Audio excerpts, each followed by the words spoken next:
आज की सबसे बड़ी खबर उत्तर प्रदेश की कानून व्यवस्था और अपराध के खिलाफ चल रही कार्रवाई से जुड़ी हुई है।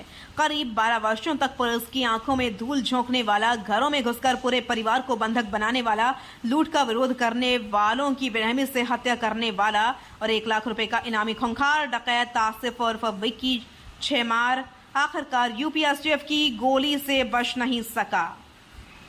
उत्तर प्रदेश एसटीएफ की नोएडा यूनिट और अंबेडकर नगर पुलिस की संयुक्त कार्रवाई में सोमवार सुबह हुई मुठभेड़ में वह गंभीर रूप से घायल हुआ और अस्पताल में इलाज के दौरान उसकी मौत हो गई।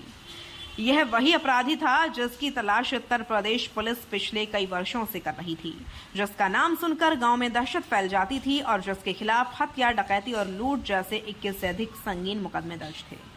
जानकारी के अनुसार आज सुबह यानी 7 जुलाई 2026 को यूपी एसटीएफ की नोएडा यूनिट को इनपुट मिला कि 1 लाख का इनामी अपराधी आसिफ उर्फ विक्की अंबेडकर नगर जिले के बेवाना थाना क्षेत्र में मौजूद है। सूचना मिलते ही एसटीएफ और स्थानीय पुलिस की संयुक्त टीम ने इलाके की घेराबंदी की। पुलिस के मुताबिक खुद को घिरा देखकर बदमाश ने फायरिंग शुरू कर दी। जवाबी कार्रवाई में पुलिस की गोली आसिफ को लगी, जिससे वह गंभीर रूप से घायल हो गया। पुलिस ने तुरंत उसे अस्पताल पहुंचाया, लेकिन इलाज के दौरान डॉक्टर्स ने उसे मृत घोषित कर दिया।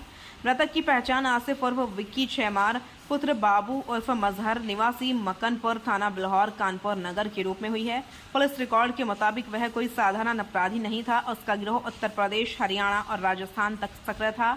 उसकी पहचान घरों में रात के समय घुसकर परिवार को बंधक बनाने, लूटपाट करने और विरोध करने वालों की हत्या कर देने वाले गिरोह के सरगना के रूप में हुई थी। मौके से क्या क्या बरामद हुआ? मुठभेड़ के बाद एसटीएफ ने मौके से 32 बोर की पिस्टल, 12 बोर की पोनिया, भारी मात्रा में जिंदा कारतूस और एक मोटरसाइकिल बरामद की है। अब पुलिस इन हथियारों और वाहन की फोरेंसिक जांच भी कराएगी।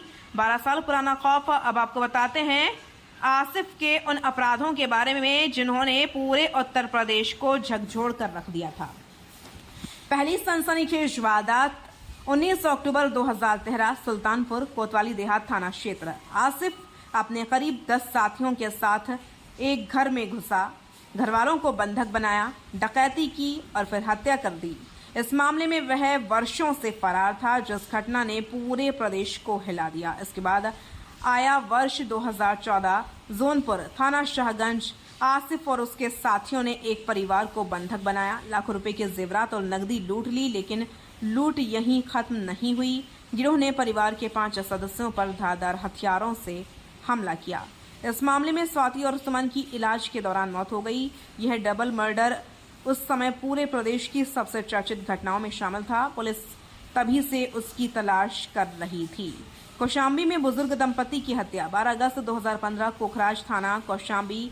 आसिफ ने फिर वही तरीका अपनाया। घर में घुसकर डकैती और विरोध करने पर वादी अवनी कुमार टैगोर के माता पिता की हत्या।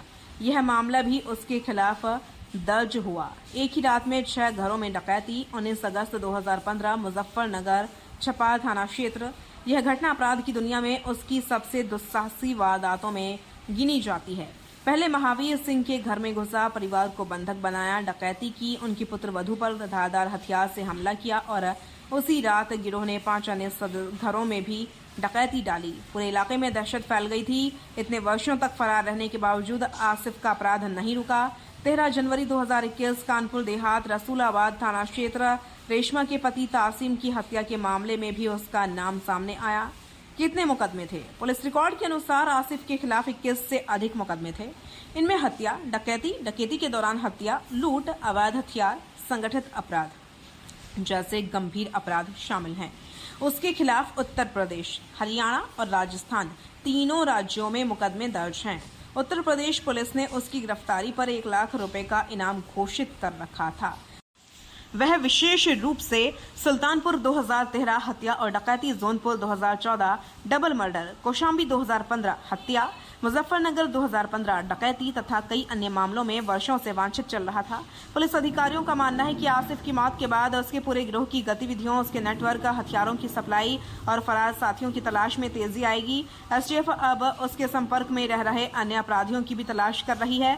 करीब 12 वर्षों तक कानून से बचता रहा एक खूंखार अपराधी, जिसने घरों को लूटा, परिवारों को बंधक बनाया और कई निर्दोष लोगों की जान ली, उसका अंत आखिरकार यूपी एसटीएफ की कार्रवाई में हो गया। हालांकि पुलिस मुठभेड़ों से जुड़े मामलों में नियमानुसार मजिस्ट्रियल जांच और अन्य कानूनी प्रक्रियाएं भी पूरी की जाती हैं। आगे की जांच में इस पूरे आपराधिक नेटवर्क से जुड़े अन्य तथ्यों के सामने आने की संभावना है।